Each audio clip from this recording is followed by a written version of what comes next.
విజయం సాధించింది నా ఛానల్.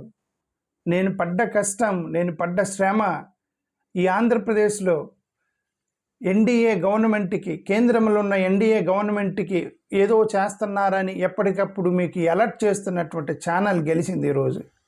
వాళ్ళు పెట్టిన బిల్లులు వీగిపోయినాయి.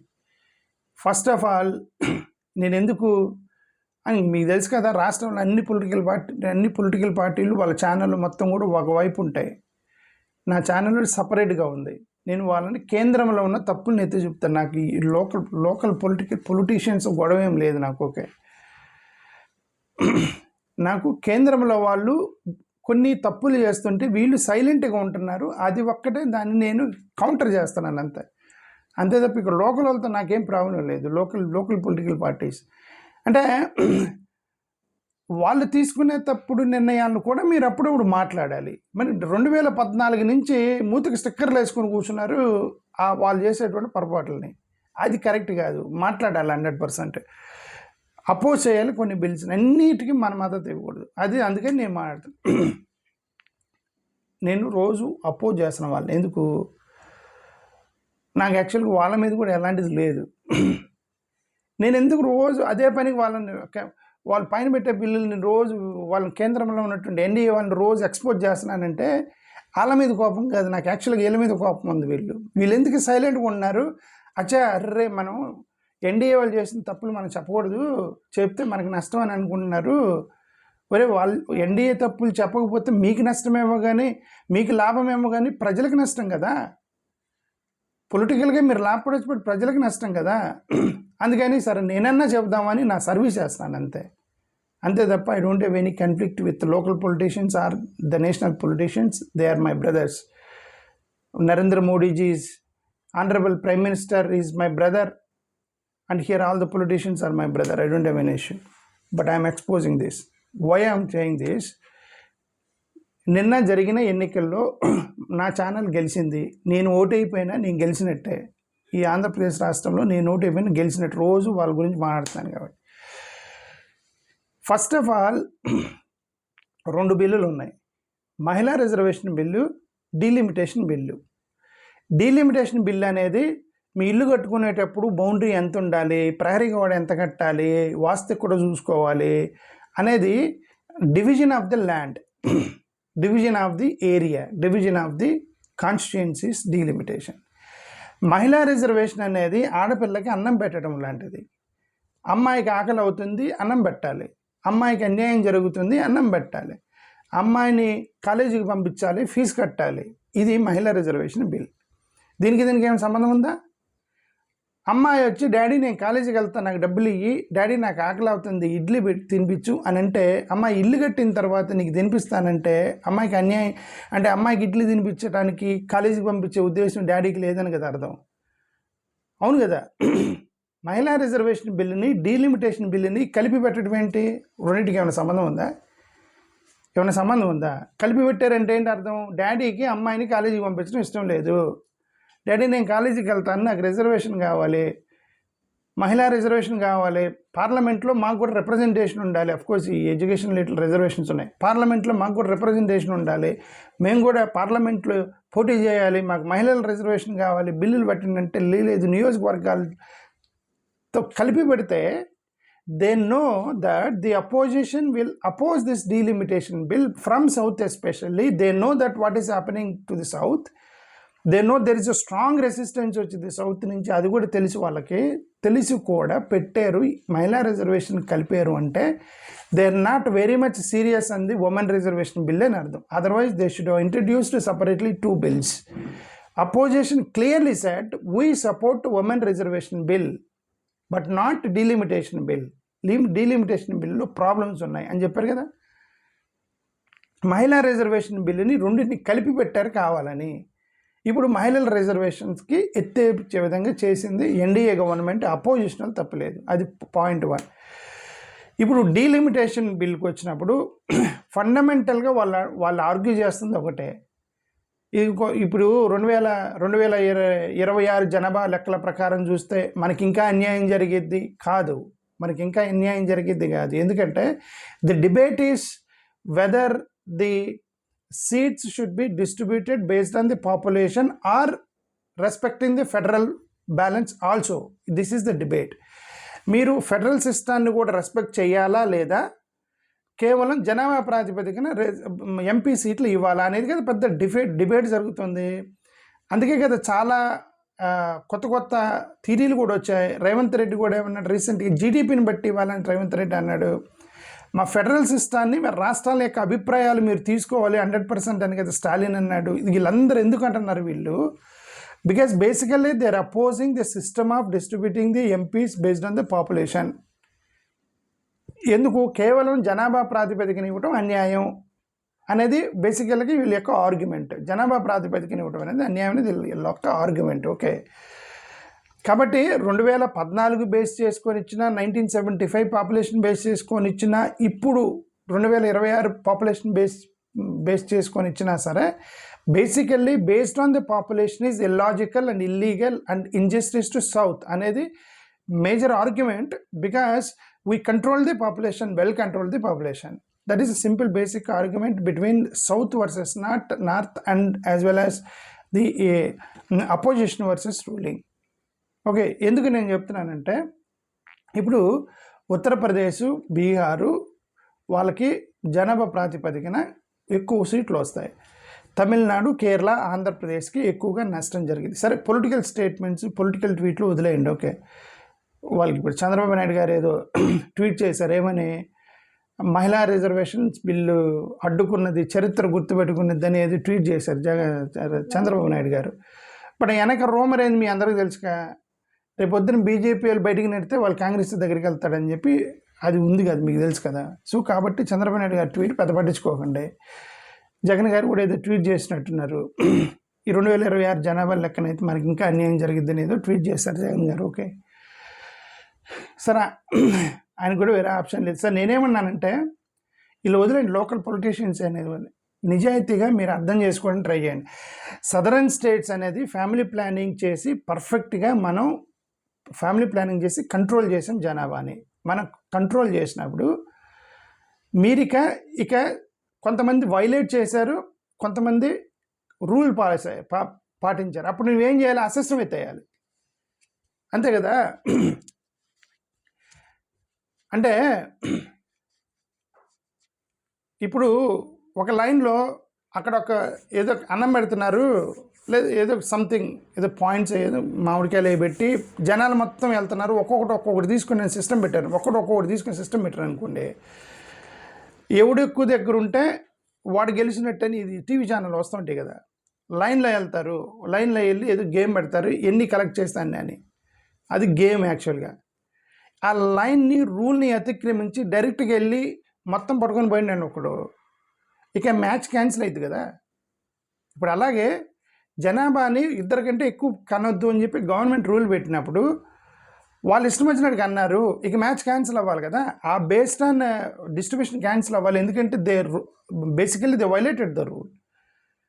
సో విపరీతంగా పిల్లలకి అన్నారు, అక్కడే మనం కంట్రోల్ చేసాం. సో ఇక ఆ బేస్ని ఎత్తేయాలి, ఇక పాపులేషన్ బేస్ని ఎత్తేయకూడదు, ఎందుకంటే ద వైలేటెడ్, అది ఇల్లీగల్ అయిపోయింది. కాబట్టి ఇప్పుడు ఇది రేవంత్ రెడ్డి లాంటి వాళ్ళు ఏమన్నారు, డబ్బులను బట్టి కూడా మీరు చేయండి అని రేవంత్ రెడ్డి అని. ఇక్కడ స్టాలిన్ వీళ్ళు ఏమన్నారంటే, ఇదిగో మా యొక్క అభిప్రాయం తీసుకోండి, మా అవసరం ఏంటి, మా కల్చర్ ఉంది, మా ఏరియా ఎంత ఉంది, మా ఇదంతా చూసుకొని ఈక్వల్ రైట్స్ ఇవ్వండి. మీకు నార్త్కి ఎంత ఈక్వల్ రైట్ ఇస్తున్నారో మాకు కూడా అంత ఈక్వల్ రైట్ ఇవ్వండి. జనాభా వదిలేయండి, ఇక జనాభా ప్రాతిపదికన ఇవ్వద్దని వీళ్ళ argument. Federalism will be under stress because it is union of states, it is not the single state అనేది వీళ్ళు ఆర్గ్యుమెంట్ చేస్తున్నారు. ఒక కాలనీలో 10 ఇళ్ళు ఉంటే ప్రతి ఇంటి నుంచి ఒక్కొక్క మెంబర్ వచ్చి ఒక యూనియన్ ఆఫ్ స్టేట్స్, ప్రతి ఇంటికి వాల్యూ ఇవ్వాలి. ఒక ఇంట్లో ఒకటే పిల్లోడు ఉండొచ్చు, ఇంకొక ఇంట్లో 5 పిల్లలను కానీ ఉండొచ్చు. Okay, but this is the union of states, you should have the respect for all the states అనేది కదా వీళ్ళకి ఆర్గ్యుమెంట్, ముఖ్యంగా స్టాలిన్ చేస్తున్న ఆర్గ్యుమెంట్ ఇది. ఓకే, సో ఫెడరల్ రెస్పెక్ట్ ఉండాలనేది. బట్ వీళ్ళు ఏమన్నారంటే, మేము అలా చూడము, ఇల్లుని మొత్తం ఒకటే ఇల్లు, మొత్తం ఒకటి ఇల్లు కాదు కదా, ఎవడిల్లు వాడిది, ఎవడింట్లో కల్చర్ వాడిది, ఎవడింట్లో భోజనం వాడు కష్టపడి సంపాదించుకున్నప్పుడు not every, because this union of states according to the constitution of India అనేది స్టాలిన్ యొక్క ఆర్గ్యుమెంట్. వీళ్ళు బీజేపీ ఎందుకు ఈ జనాభా ప్రాతిపదికన పెడతానికి స్లాబ్ 50% వేశారంటే అదే the gap will increase, the 100 becomes 200 and the 2/3 will become the number will increase. And obviously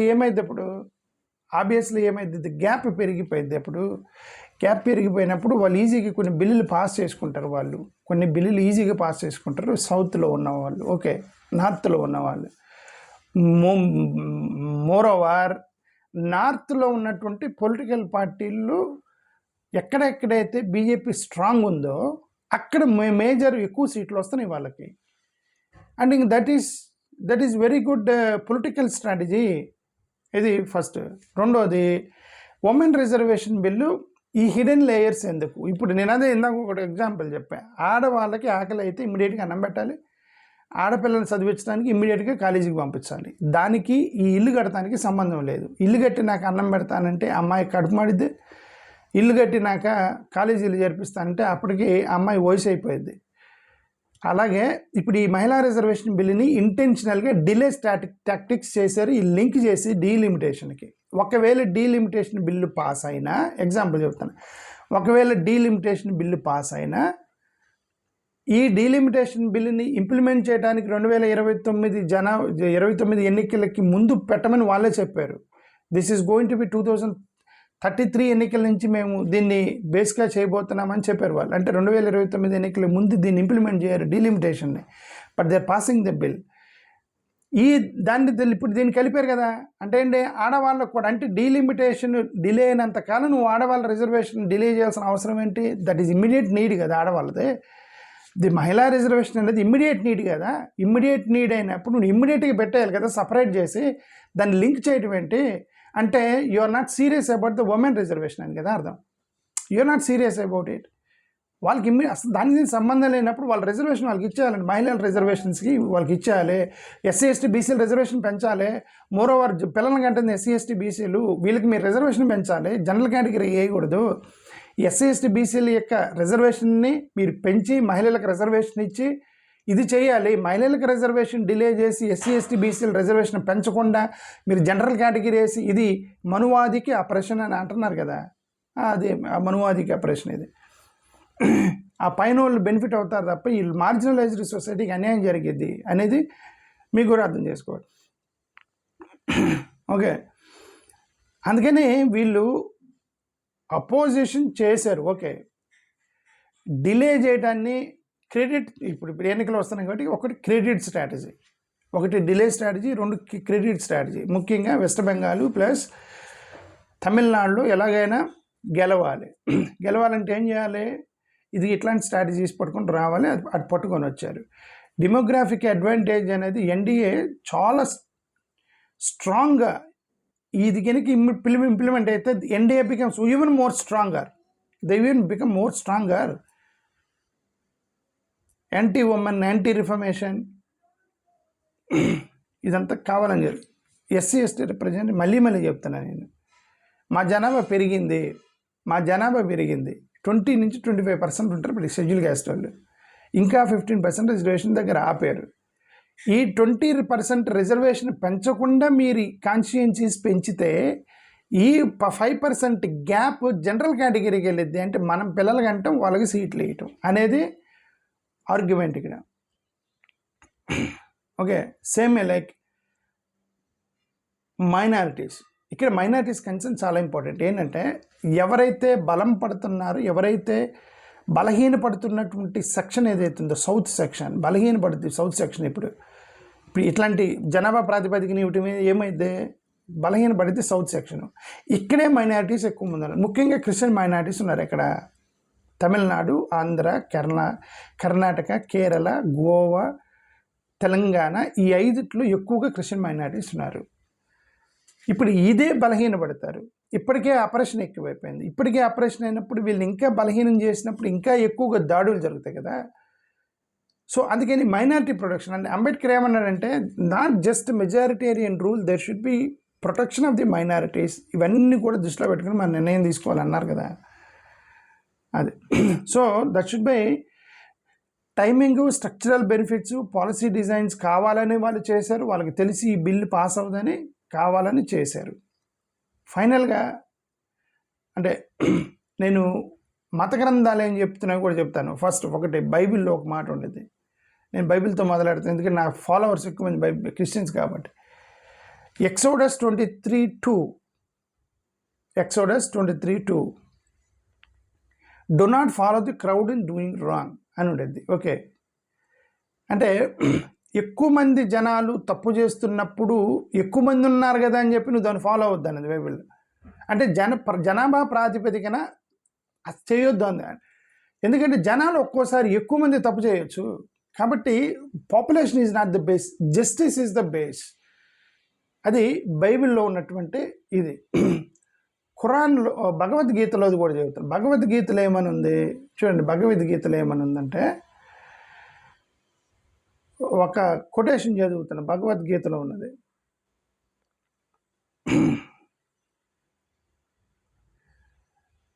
verse 21, chapter 3, Bhagavad Gita chapter 3 verse 21. Whatever a great person does others follow, but one must act according to dharma, righteousness, not merely imitation. ఒక గొప్ప వ్యక్తి ఏదైనా పని చేసేటప్పుడు మిగతా వాళ్ళు గుడ్డిగా follow అవుతారు చెప్పింది. కాబట్టి ఆ చేసే వ్యక్తి నువ్వు ధర్మ ప్రకారం చేయాలి. జస్ట్ మీ ఇమిటేషన్ గతంలో ఎవడో చేశాడు కాబట్టి నేను, అంతకుముందు ఎవరో చేశారు కాబట్టి నేను, వాళ్ళు చేశారు కాబట్టి నేను, టెంట్లుగారు ఎలా కొట్టాడు కాబట్టి నేను, అలా నువ్వు కొట్టకూడదు. ధర్మం చూసుకొని కొట్టండి, ఎందుకంటే నిన్ను జనాలు ఫాలో అవుతారు అన్నాడు. ఇది మా భగవద్గీత వర్స్ 3 2021 వర్స్ 21లో చెప్పింది. ఖురాన్లో కూడా ఒక మాట ఉంది. అంటే నేను ఎందుకు చెప్తున్నానంటే, if you obey most of those on earth they will mislead you from the path of అల్లా అని ఖురాన్ ఉండేది. జనాలను పట్టుకొని వెళ్తే మిమ్మల్ని వేరే దగ్గరికి తీసుకెళ్తారని ఖురాన్లో ఉంది. కాబట్టి జనాలను పట్టుకొని వెళ్ళొద్దు, ధర్మాన్ని పట్టుకొని వెళ్ళదు. కాబట్టి అంబేద్కర్ కూడా అన్నాడు. ఇప్పుడు అంబేద్కర్ మెయిన్ ఏంటి? Tyranny of the majority. The tyranny of the majority has to be followed. You should save people from the tyranny of the majority. Strong constitution ఉండాలి. దానివల్ల జనాభాలు ఎక్కువ మంది ఉంటే, ఎక్కడ మెజారిటీ ఉంటే వాళ్ళు వీళ్ళని తొక్కకుండా చూడాలి. అది రాజ్యాంగం యొక్క main fundamental idea of the Ambedkar. That's well save people from the tyranny of the majority. Federal స్ట్రక్చర్కి బలంగా ఉండాలి. ఫెడరల్ స్ట్రక్చరు పాపులేషన్ బేస్ చేసుకొని కాదు, మైనారిటీస్కి సేఫ్ గార్డ్ ఉండాలనేది అంబేద్కర్ చెప్పింది. ఈవి రామస్వామి గారు, పెరియార్ ఈవి రామస్వామి చెప్పింది, majority rule in India is nothing but upper caste plus north domination అని పెరియార్ అన్నాడు. డైరెక్ట్గా ఇదే మాట అన్నాడు. ఎందుకంటే నార్త్తో గొడవ మొదలు పెట్టుకుందే వాళ్ళు, పెరియార్ వారసులు డిఎంకే వాళ్ళు. కాబట్టి వాళ్ళు డైరెక్ట్గా చెప్తారేమని, మీ అప్పర్ క్యాస్ట్ వాళ్ళు నార్త్ డామినేషన్ కలిపితే మమ్మల్ని నొక్కేస్తారు ఇక్కడ, కాబట్టి మేము ఒప్పుకోమన్నారు. ఎందుకంటే ఎక్కువగా ఎస్సీ ఎస్టీ బీసీ పాపులేషన్ 70%, తమిళనాడులో ఓసీ పాపులేషన్ కొంచెం తక్కువ ఉండిద్ది అక్కడ. అందుకని మీ north domination plus upper caste domination రెండు కలిస్తే ఇంక మాకు జీవితం ఉండదు, మమ్మల్ని నొక్కేస్తారు. సరే, ఎలాగో ఇంక ఈ క్యాస్ట్ డామినేషన్ అనేది ఇంక ఆంధ్రప్రదేశ్లో ఎక్కువ ఉండేది. ఎందుకంటే ఇది కాపు, రెడ్డి, కమ్మ వీళ్ళందరూ కలిపి పాపులేషన్ ఆల్మోస్ట్ 30-40% ఉంటారు.